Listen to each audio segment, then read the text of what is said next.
Back when I was in university, my life felt like it was permanently on fast forward. I was doing a dual degree, taking 6 classes every semester, while also working an internship. Most days blurred together into caffeine, deadlines, and exhaustion. That semester, the only place I could actually focus was the campus library. The library stayed open until midnight. On this particular Wednesday, after finishing my internship, I got there around 9 p.m. At first, there were still people scattered everywhere, typing, whispering, flipping pages.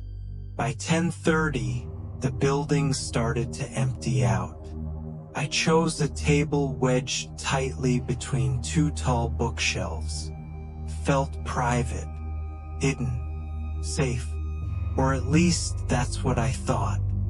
Around 11 p.m., someone sat down across from me, not at one of the dozens of empty tables, at mine. He looked to be in his late 20s, maybe early 30s.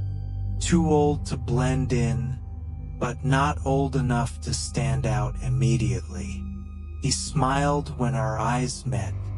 I looked back down at my laptop, hoping that would be the end of it. It wasn't. "Excuse me," he said. He asked if I was in a certain economics class. I said no. Instead of stopping, he kept talking, complaining about professors, pop quizzes, making excuses to continue the conversation. Every time I looked up, he was already watching me. Then he asked my name. I lied. When he complimented my eyes, my stomach dropped. That's when I knew he wasn't there to study. I tested him, asked for his professor's name. He hesitated. I pulled up "Rate my professor" and found nothing that matched. My hands were shaking as I stood up and walked to the front desk. The security guard followed me back and asked for the man's student ID. He searched his wallet, his pockets, then claimed he left it at his dorm. When asked which dorm, he froze. That was enough. Security escorted him out. I thought it was over. Just after midnight, I packed up and left. The campus was silent. No voices, no cars, just concrete paths and dark trees. Halfway to my dorm, I heard a single footstep behind me. I turned. Nothing. Then I heard it again. Closer. I started walking faster. Then I ran. The sound of running exploded behind me. He came out of the darkness and tackled me to the ground. His hand clamped over my mouth as he whispered threats I will never forget. I screamed anyway. 2 students heard me.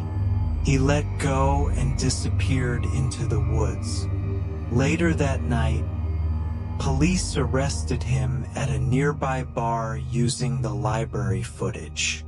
I was lucky, others aren't. And to this day, I never stay alone in a library after dark.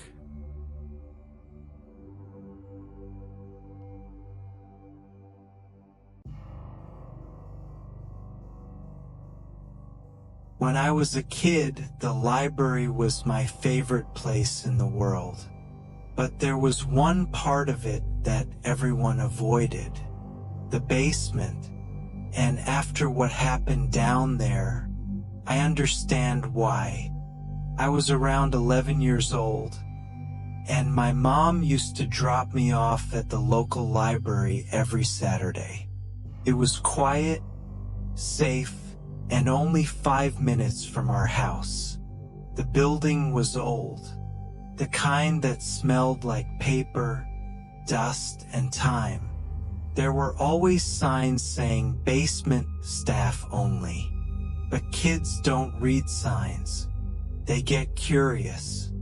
One afternoon, while wandering between shelves, I noticed a door slightly open near the back. Behind it were concrete stairs leading down. The air coming from below felt cold. Not air-conditioned cold. Dead cold. I stood there for a long time before stepping inside. The basement wasn't empty. There were shelves, old boxes, filing cabinets, and the deeper I walked, the quieter it became. So quiet that I could hear my own breathing. Then I heard something else. A slow dragging sound, like something heavy being pulled across the floor. From behind a shelf, I saw movement. A tall figure stepped into the light. It looked like a man, but something about the way he stood felt wrong. His head was tilted too far forward, and he wasn't blinking. He smiled, not a friendly smile, a wide, stiff one. I didn't scream, couldn't. My body moved before my brain did. I turned and ran up the stairs, tripping, slipping, nearly falling back into the darkness. Behind me, I heard footsteps, fast ones. I burst into the main library crying. Staff rushed over. When they checked the basement, they found nothing. But later that day, I overheard 2 librarians whispering. Apparently, I wasn't the first kid to see him, and the basement was sealed off permanently not long after. I never went back down there again.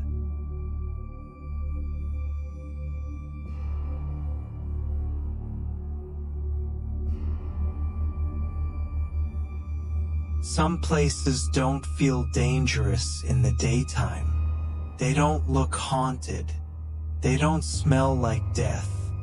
But at night, when the lights turn off, when the doors lock, and when you realize you might not be alone anymore, that's when you understand something was waiting for you all along. This is the longest night of my life. And it happened inside a library. I took the night shift at the city library because I needed extra money. Sounded easy, quiet, peaceful. The building closed at 9 p.m., but my job didn't end there. Once everyone left, I stayed behind to clean, restock books, shut down computers, and lock up. Most nights were boring, too boring, but this night felt wrong. From the moment the last patron walked out, the silence felt heavy, not peaceful, heavy. At exactly 9 p.m., I locked the front doors. The click of the lock echoed louder than it should have. I remember standing there for a second, keys still in my hand, listening. Nothing. No footsteps. No voices. Just the hum of fluorescent lights and the soft buzz of electricity. That's when I reminded myself, you're alone. Relax. I wish I had trusted my instincts instead. I started restocking returned books. Row by row, shelf by shelf. That's when I heard it. A sound, a dull thud, like a book hitting the floor. I froze. Libraries settle, I told myself. Old buildings make noise. But then it happened again. Louder and closer. I slowly walked toward the sound. My footsteps felt too loud. I turned the corner and saw 3 books scattered across the floor. They hadn't fallen. They were thrown. That's when it hit me. Someone was still inside the library, and they didn't want me to know where they were. I called out, "Hello? The library is closed." My voice echoed, but nothing answered back. Then I heard it. From the children's section. A low, distorted sound. Almost like breathing, but not human. Whatever was in that building knew I was there, and it was getting closer. I stood frozen, listening. The sound wasn't coming from one place anymore. It was moving. Slow footsteps dragged across the carpet between the shelves. Whoever or whatever was inside the library knew the layout better than I did. They weren't rushing. They were hunting. I didn't think. I ran. My shoes slipped against the floor as I sprinted toward the staff office. Behind me, a loud crash. Books were being thrown now. Not dropped. Thrown. I slammed the office door shut and locked it, my hands shaking so badly I almost dropped the keys. I grabbed the office phone and dialed 911. My voice came out broken. "There's someone in the library. I'm locked inside. Please hurry." The operator asked me questions, but I could barely focus, because I could hear breathing right outside the door. The operator told me to stay calm. That's when I looked up and screamed. A face was pressed against the office window, eyes wide, pupils fully black. The woman's mouth twisted into a smile that didn't look human. She began whispering things I couldn't understand. She started banging on the glass, hard, over and over. Then she tried the door handle. It rattled violently. I backed into the corner of the office, holding my breath, waiting for the lock to fail. Red and blue lights flashed through the windows. I've never felt relief like that in my life. The woman screamed when the police entered. She fought them, kicked, spat, saying words that made no sense at all. They restrained her and took her away in an ambulance.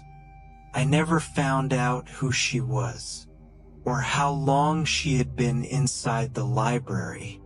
The police said she was heavily intoxicated, but that didn't explain the way she smiled at me, like she already knew how the night would end.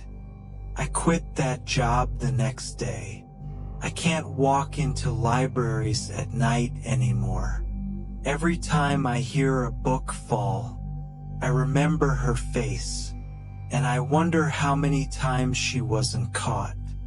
Some places aren't haunted by ghosts. They're haunted by people. Some places aren't haunted by ghosts. They're haunted by people.